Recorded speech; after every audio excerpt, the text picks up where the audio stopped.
안녕하십니까. 서울과학종합대학원 발전자문위원장을 맡고 있는 조동성입니다. 여러분 다 아시다시피 이 학교의 역사는 2004년에 시작되었습니다. 다만 그 전에 10년 가까이 학교가 만들어진 배경이 있어서 여기에 대한 소개를 잠깐 드리려고 합니다. 때는 1987년이었어요. 이때 제가 핀란드에 있는 어느 대학의 총장으로부터 연락을 받았습니다. 근데 그 편지에는 이런 내용이 있었어요. 핀란드 헬싱키에 한 3주 정도 휴가를 와서 핀란드의 경치도 구경하고 옛날 역사도 탐방하고 거기에 필요한 비행기 값이라든가 또 3주 동안 묵을 숙소라든가 여행비를 주겠다. 다만 월요일부터 금요일까지 아침 9시부터 12시까지 3시간씩 일주일에 5번 3주 그럼 3시간씩 15일 45시간 동안 강의를 좀 해달라. 이런 편지였어요.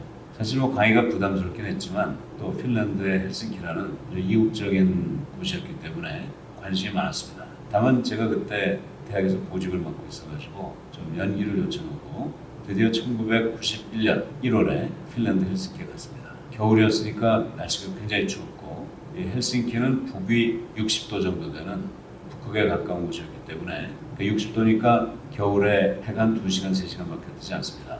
한 11시쯤 밝았다가 한 2-3시만 되면 어두워지는 그런 곳이었는데 가서 어떻게 이런 프로그램이 있는가 하고 물어봤더니 1985년쯤 되었었나 봐요. 이분이 총장을 찾아가가지고 지금 국제화 시대에 그 당시 핀란드 헬싱키 대학에 영어로 된 MBA 과정을 하는 게 어떠냐 하는 제안을 그 헬싱키 대학 총장에게 얘기했던 겁니다. 그랬더니 총장이 좀 어렵겠다 이렇게 얘기를 하더래요.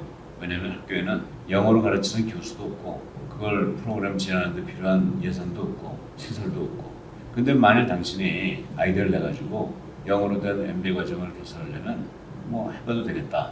그러니까 안 될 걸 알면서 이렇게 아마 교수가 원하는 걸 하지 말라고 딱 자르면 좀 뭐하니까 아마 그렇게 얘기하는 겁니다.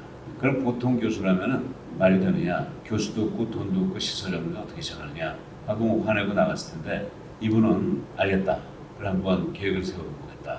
우선 학교 바로 옆에 붙어있는 건물에 1, 2층은 동물병원이 있었던 그런 건물이었는데 3층에 강의장 하나가 들어가는 방을 월세로 빌렸다고 해요. 그 다음에 아파트 한 채도 월세로 빌리고 여러분 아시다시피 해외에서는 전세가 없고 월세이기 때문에 초기 돈은 별로 안 들어가죠. 그 다음에는 1년 52주를 16개의 모듈로 나눴답니다. 12월 한 달은 방학을 하고 1월부터 11월까지 48주를 3주씩 16개의 모듈로 나눈 다음에 각 모듈에 아침 9시부터 12시까지 일주일에 5번 3주 그래서 45시간 3주짜리 강의를 한 모듈에 끝내는 그런 설계를 했답니다. 21개의 모듈 즉 1년하고 한 3개월 정도 하면 한날도록 1년에 16과목이니까요. 그렇게 설계를 한 다음에 전 세계에 있는 학자들에게 편지를 보냈대요. 저한테 보낸 것과 똑같은 편지를 보내가지고 대부분의 많은 학자들에게 헬싱키라는 곳은 좀 이국적이잖아요. 전 세계에서 저명한 경영학자들이 관심을 보이고 흥락을 했다. 핀란드 헬싱키에서 1년 3개월 정도에 걸쳐서 석사 과정을 끝내는데 전 세계에서 이렇게 훌륭한 교수들이 함께 모여서 강의를 한다. 굉장히 매력적이잖아요. 전 세계에서 젊은이들이 많이 이 대학에 신청을 했대요. 그래서 처음에는 핀란드 학생은 20%, 전 세계에서 온 학생들이 한 80% 이렇게 모였답니다. 그래서 이 프로그램이 하루아침에 아주 세계적인 프로그램이 되고 성공했대요. 학교에서 이 핀란드어로 되어 있던 MBA 과정이 죽었대요. 그럼 어떻게 할까 하다가 그럼 이분을 총장으로 모셔서 대학 발전을 시키면 그런 프로그램이 다 활성화되지 않겠느냐. 그래서 이분이 회계학 교수가 이 대학 총장이 됐어요. 그리고 저도 이제 이분하고 이제 연락이 돼가지고 이제 가서 91년부터 강의를 하게 됐는데 너무 매력적인 거예요. 아주 재미있기도 하고 또 전 세계에서 많은 젊은이들이 오니까 그래서 그다음부터 매년 갔습니다. 첫 해는 겨울에 갔는데 겨울에 가니까 좀 힘들더라고요. 그래서 그다음부터는 6월, 7월 그러니까 한국에서 방학인 그 시즌을 골라서 94년 12월에 크리스마스 때요. 제가 이 총장에게 크리스마스 카드를 보냈습니다. 그러니까 메리 크리스마스, 해피 뉴 이어 밑에다가 제가 그냥 한 줄 써서 얹혀서 보냈어요. 그러니까 핀란드에서 진행하는 것과 비슷한 프로그램을 한국에서도 하면 얼마나 좋겠느냐. 근데 한 달쯤 지나니까 1월 말이 됐을 거 아니에요? 그 핀란드 헬싱키 대학에서 패키지가 나왔어요.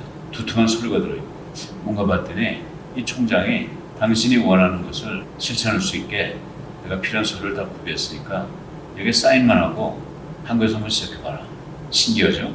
그 크리스마스 카드에 한 줄 보냈는데 그런 답장이 온다는 게. 근데 막상 하려고 그러니까 이게 쉽지 않잖아요. 그래서 제가 서울대 교수였으니까 서울대 교수들한테 물어봤어요. 그랬더니 우리 대학은 각국의 대표대학하고는 프로그램을 짜는데 그 대표대학 이외의 대학하고는 이런 걸 잘 안 한다. 그래서 제가 그 당시에 제가 산업정책연구원이라는 그 산자부 산하의 연구원의 원장을 맡고 있었습니다. 그래서 거기서 그럼 해볼까. 근데 이건 산자부 산하의 기관 아니에요? 그래서 제가 교육부에 전화를 걸었습니다.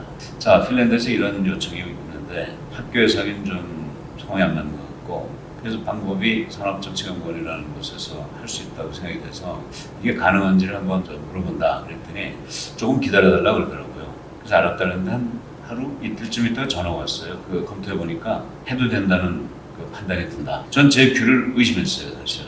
전 당연히 안 될 거라고 생각을 했는데 된다고 그러니까요. 그래서 물어봤습니다. 된다고 해서 고맙기는 하는데 어떤 근거로 됐느냐? 그 당시 김영삼 대통령이 호주를 방문했답니다. 세계화된 모습에 감명을 받아서 귀국길에 비행기 안에서 함께 간 기자들하고 간담회하면서 선언을 했대요. 앞으로 대한민국도 이제부터는 세계화를 시작하겠다. 지금은 세계화라는 단어가 뭐 모두가 다 아는 단어가 되어버렸지만 그 당시만 해도 세계화가 그것이 뭐냐? 이런 그 질문을 서로 주고받고 하던 때입니다. 근데 교육부에서도 결국 교육법을 바꿔서 이 대학이 세계화되는 그런 개정 작업을 했답니다. 그래서 이 새롭게 개정된 교육법에 의해서 해외 대학의 그 프로그램을 국내 그 공적 기관이 설치해서 운영하는 걸 허용을 했다는 겁니다. 사실 근데 그렇게 되니까 저도 오히려 난처해지더라고요. 이거 뭐 허가는 받았지만 뭘 가지고 어디서 해야 될지. 그래서 제가 그 산업정책연구원에 우리 동료 교수들과 함께 회의를 했어요. 자, 이거 어떻게 하면 좋겠느냐? 그랬더니 그럼 뭐 기존 대학에 강의실 좀 빌리고 우리 교수들이 함께 그 대학식으로 또 해외에서도 교수들을 좀 초청해오고 그래서 이제 강의를 담당하고 또 국내 기업에 있는 그 경영자들이 이사, 상무 이런 사람들이 관심을 가지면 그런 사람들을 모아서 시작해보면 어떻겠느냐. 그래서 그분들은 다 직장을 다니니까 풀타임으로 할 수는 없고 저녁이나 주말에 처음엔 월, 수, 금 4시간씩 일주일에 12시간 2주 하면 24시간 되잖아요. 사실 그때는 우리나라는 MBA라는 단어도 소개가 안 돼 있던 MBA가 뭔지 모르는 그런 시대였어요. 그리고 그 당시에 미국이나 유럽에서는 Executive MBA, EMBA라는 게 막 소개되던 때예요. 그건 뭐냐면 사회 경험이 충분한 사람들이 그 MBA 과정을 좀 속성으로 하는 그래서 MBA 과정이 보통 한 800시간에서 900시간 정도라면 EMBA는 한 400시간에서 500시간 정도의 이 과정을 끝내는 현장에서 필요한 과목을 중심으로 해서 그런 과정이 나온 거예요. 그래서 우리도 이걸 EMBA로 하고 한 과목을 45시간이 아니라 24시간으로 줄이면 EMBA가 되지 않겠는가. 그래서 이제 월, 수, 금 저녁 시간에 하는 걸로 하고 이런 프로그램을 하겠다. 하고 핀란드 헬싱키에 연락했더니 총장이 뭐든지 해라. 우린 다 찬성하니까 뭐 마음껏 해봐라. 이런 답변이 온 겁니다. 그래서 저희가 이제 월, 수, 금 저녁 시간 과목도 21과목인데 2주일하니까 42주면 되잖아요. 그러니까 1년 3개월이 아니라 42주, 1년에 다 끝낼 수 있는 프로그램을 만들었어요. 그리고 이제 기업체에 있는 분들에게 연락도 하고 또 기업체 회장이나 사장들에게 연락 들어오니까 처음엔 사람들이 꽤 모일지 몰랐습니다. 근데 시작하니까 이미 우리나라 기업인 중에서는 해외에서 MBA를 받아온 그분들은 이제 드디어 한국에서도 MBA 과정이 시작되는구나. 우리 회사에서 그런 아주 간부급 임직원들을 보내겠다. 그래서 심지어 어떤 회사에서는 15명을 한꺼번에 보낸 거예요. 40명이 금방 차더라고요. 근데 40명이면 60명, 70명이 된 거예요. 그러니까 이 반을 두 개로 나눠야 되더라고요. 한 반에 40명 이상 하는 건 좀 무리 아니에요. 그럼 월수금 대신에 화목토. 그래서 이렇게 두 클래스를 만들었어요. 근데 그렇게 해서 만들어서 또 알렸더니 오히려 월수금 저녁보다 토요일, 일요일 과정이 더 좋다. 왜냐면 그 당시만 해도 근무 시간에 6시 반에 맞춰서 회사에서 한 5시, 5시 반에 나오기 어렵잖아요. 요새는 시대가 바뀌었습니다만 당시에는 뭐 저녁 9시, 10시까지 근무하는 게 다반사든 그런 지금 생각하면 호랑이 담배 먹던 시절인데 이게 결과적으로 120명이 왔습니다. 월수금은 한 반, 토요일, 일요일은 두 반, 세 반을 가지고 시작하게 됐는데 21과목 중에서 18과목은 한국에서 하고 3과목은 7월이나 8월 초에 핀란드에 가서 2주 반 정도, 한 17일 정도의 한 과목을 5일씩 15일 하면 이제 그 3과목이 완성이 되더라고요. 그래서 정확하게는 한 118명 정도 입학을 했던 것 같은데 있었는데 그 중에 졸업을 할 때 116명이 졸업을 했어요. 그래서 첫 번째가 너무나 성공을 하니까 그 다음부터는 뭐 이 프로그램이 아주 성황리에 진행을 한 거예요.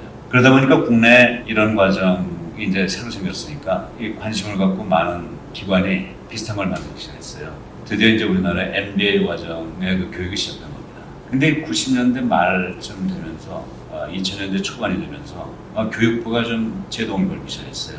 이게 교육법이 만들어지긴 했지만 처음에는 이제 여유 있게 만들었는데 하다 보니까 또 교육부로서는 이걸 좀 철저하게 관리할 필요가 생기잖아요. 그러면서 보니까 이제 교육법에 맞지 않는 대학들이 나오니까 그걸 전부 취소 처분을 시켰어요. 딱 한 개가 남은 게 바로 헬싱키 대학과의 EMBA 과정이었습니다. 다만 그때 교육부에서 다른 프로그램을 다 없애면서 이 프로그램이 산자부 산하의 산업정책연구원에서 하는 거는 좀 적절하지 않다 생각해가지고 연락이 왔습니다. 프로그램을 교육부 산하로 좀 바꿨으면 좋겠다. 근데 산자부 산하의 산업정책연구원을 교육부 산하의 산업정책연구원으로 바꿀 수는 없잖아요. 그래서 어떻게 하면 좋겠느냐 그랬더니 교육부에서 최근에 대학원대학이라는 제도를 만들었는데 그럼 대학원 제도를 하나 설립해 줄 테니까 거기에서 이 프로그램을 운영하는 게 어떻게 하느냐. 그렇다면 한번 해보겠다. 그랬더니 거기에 실무자가 저를 찾아와서 서류를 가져왔어요. 인지를 17만 원 붙이면 이제 접수시켜서 이제 이걸 설립할 수 있게 도와주겠다. 그래서 정말 그대로 했더니 대학교 설립 인가가 난 겁니다. 그래서 산자부 산하의 산업정책연구원에서 시작된 이 헬싱키 EMBA 과정이 9년 만에 2004년에 서울과학종합대학원 대학교라는 그 대학원 대학이 설립되면서 옮겨오고 이 학교가 그때 시작이 된 겁니다. 그래서 2004년부터 지금까지 쭉 현재 지금 5,000명 가까운 학생들이 졸업을 하고 지금도 계속 1년에 많은 그 경영자들이 학생에서 공부를 하고 있습니다. 그래서 이 학교가 시작됐고요. 이런 과정에서 또 그 미국 뉴욕주의 스테이트 유니버시티 뉴욕 스토니브룩 캠퍼스, 그러니까 순위 스토니브룩이라고 부르죠. 그 대학에 대해서 아주 가까우신 오명 부총리께서 연락이 오셨어요. 여야를 불문하고 보수 진보 보수를 불문하고 모든 정권에서 이분을 이 장관 부총리로 모셔가지고 우리나라의 발전을 도모하게 한 그런, 여러분 아시지만 우리나라의 영종도에 있는 인천공학 바로 이분이 시작하신 작품이고 우리나라의 IT 강국이 됐잖아요. 그 IT의 출발점이 전화기 시스템을 자동화시킨 겁니다. 대전 엑스포도 이분이 위원장이 돼서 오셨고 뭐 이루 말할 수가 없을 정도로 수많은 업적을 남기신 분인데 이분이 그 스토니브룩 그 대학의 공학 박사세요. 그러면서 그 대학의 총장과 상의하셨나 봐요. 한국의 스토니브룩의 그 프로그램을 시작하면 어떨까? 그래서 아마 총장이 흔쾌하게 동의를 했나 봅니다. 저희가 이 헬스키 대학과의 그 MBA 과정을 하고 있다는 걸 잘 알고 계시니까 그럼 그것도 함께 하는 게 어떠냐? 그래서 이제 98년 정도에 프로그램을 시작했습니다. 그게 또 98년부터 시작해서 매년 한 20명에서 30명 정도 꾸준히 들어와서 강력한 프로그램을 자리 잡고 다양한 졸업생들이 지금 사회 각처에서 활동을 하고 계십니다. 그 다음에 이제 세 번째로 말씀드릴 것은 이제 박사과정입니다. 사실 95년부터 2003년까지는 이제 석사과정 중심이었는데 이제 2004년에 이제 대학원 대학이 설립되니까 석사과정도 중요하지만 이제는 박사과정으로 중심점을 좀 옮겨야 되겠다는 그런 생각을 함께 그 설립에 참여했던 교수들이 하게 됐어요. 한 그때 한 10명 정도 되는 교수들이 함께 이 작업을 했는데요. 그 이유는 다음과 같습니다. 지금은 벌써 확실해졌지만 2000년대가 들어오면서 이제 우리나라의 인구가 점점 고령화되고 또 평균 수명이 70세에서 80세로 늘어나고 100세 시대로 가고 있다는 걸 우리가 다 감지하게 된 거예요. 그렇다면 옛날에 평균 수명이 60세 정도 때는 대학만 나와도 됐지만 70세, 80세가 되면 대학원이 이제 기본이 되고 90세, 100세가 되면 이제는 박사과정 정도, 그래서 30년 정도 공부를 해야 나머지 60, 70년을 이 사회 지도자로 활동할 수 있게 되지 않겠는가 이런 생각을 해가지고 이젠 그 교육의 중심점이 학부에서 석사 그리고 박사로 바뀔 수밖에 없겠다. 미래에 대한 예측을 저희가 한 겁니다. 그래서 다른 어느 대학보다도 빨리 석사 그리고 박사 중심의 대학을 한번 만들어보자. 근데 이제 우리 교수들은 다 박사를 했으니까 이 박사 과정이 가지고 있는 장점도 많지만 각 대학에서 사용하고 있는 박사 과정의 문제점을 우리가 다 토론하게 됩니다. 근데 이부동성으로 얘기하는 게 뭐냐면 정말 전 세계 어느 대학을 가더라도 박사 과정이 가지는 아주 근본적인 문제점이 있다. 그것은 뭐냐면 학생들이 어느 분을 지도교수로 모시느냐에 따라서 지도교수가 좀 사이가 나빠지거나 문제가 생기면 지도교수를 바꿀 수 있는 방법이 없다. 어느 동료 교수도 어느 한 교수가 거부하거나 관계가 안 좋아가지고 포기한 학생을 받아줄 수는 없기 때문에, 그러니까 어느 대학이건 그 지도교수와 사이가 나빠지면 그 학생은 대학을 떠나는 수밖에 없어요. 다른 대학에 가서 박사를 하는 수밖에 없습니다. 근데 이게 그렇게 적절하냐? 우리 모두가 그건 아니라고 생각했어요. 지금 사회가 점점 소비자 중심의 사회가 돼가고 있고, 대학도 마찬가지인데 박사를 언제까지나 이렇게 교수 중심의 프로그램을 만들 거냐? 그래서 저희가 우리 어시스트의 서울과학종합대학원의 박사과정은 철저하게 학생 중심의 프로그램을 해보자. 그러려면은 가장 확실한 방법은 지도교수를 한 명이 아니라 두 명을 둬가지고 오히려 지도교수가 한 명의 학생을 놓고 경쟁을 하는 더 좋은 서비스를 제공하는 그 지도교수가 그 학생을 지도하는 그런 모습이 어떻겠느냐. 그래서 이제 지도교수를 두 명을 두는 그런 제도를 도입하고, 그것만 가지고도 안 되니까 이 지도교수를 바꾸겠다는 그런 신청서에 그 현재 지도교수의 사인이 필요 없게, 그래서 지도교수의 동의를 안 받아도 얼마든지 바꿀 수 있게, 또 그것도 좀 모자란 것 같아가지고 지도교수가 자주 만나줘야 이 논문이 빨리 진행되지 않겠습니까? 근데 보통 지도교수가 한번 학생과 만나서 어느 정도 코치를 해준다면은 한 달로 두 달로 세 달로 후에 오라고 그러는 거예요. 그럼 한 학기에 지도교수를 두 번, 세 번 만나기가 어려워집니다. 근데 실제로 지도교수가 그 수정을 요청한 부분은 그 학생이 열심히 노력하면 한 2, 3일이나 일주일이면 다 끝나는 거거든요. 그래서 어떻게 하면 지도교수를 좀 더 자주 만날 수 있게 할 건가? 랩이라는 제도를 만들었습니다. 그러니까 지도교수가 지적하는 문제를 지도교수의 도움을 받아가지고 문제 해결을 하면 좋은데, 지도교수 만나기가 쉽지 않으니까 지도교수와 같은 수준의 여기 전임 교수들을 책임자로 모셔가지고 저녁 7시부터 9시까지 월요일부터 일요일까지 언제든지 1년에 363일 추석하고 부정만 빼놓고 운영을 하는 그런 제도를 만들었어요.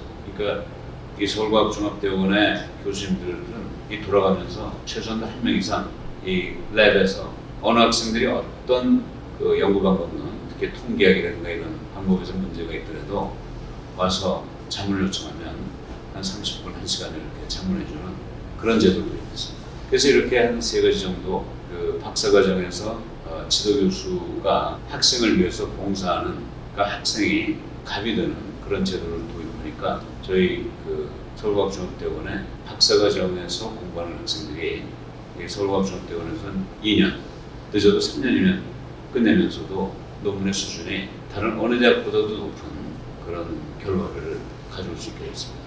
어시스트는 석사과정도 중요하지만 박사과정에 무게중심을 두고 학교를 운영해서 전 세계에서 정말 박사과정이 중심이 되는 그런 유일한 대학으로 자리매김을 하는 그런 비전을 가지고 있습니다. 물론 석사과정도 중요하죠. 그래서 석사과정에 들어온 학생들을 받되 그 석사과정 학생들이 박사 통합과정에 들어와서 석사과정을 한 다음에 자동적으로 박사과정으로 연결해서 시간도 한 6개월 정도 짧게 하고 비용도 줄이고 공부의 효과도 높이는 그런 시스템을 갖추고 있습니다.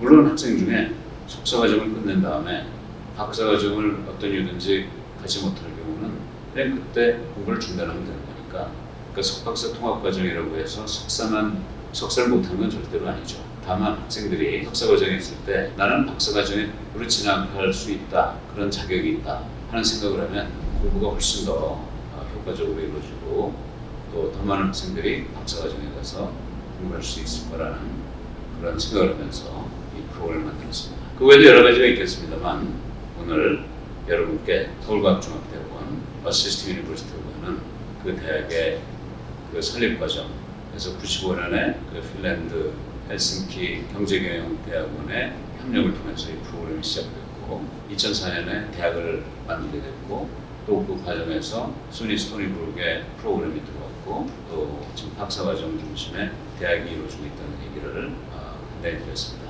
앞으로 또 다른 기회에 이 대학의 역사와 현재 그리고 미래를 소개할 수 있는 기회를 또 갖도록 하겠습니다. 여러분 모름지기 서울과학종합대학원의 자랑스러운 학생으로서 석사는 물론이고 박사까지 우리 사회를 이끌어 나가는 미래의 개척자로서 여러분의 소명 그리고 비전을 이루시기를 바라겠습니다. 고맙습니다.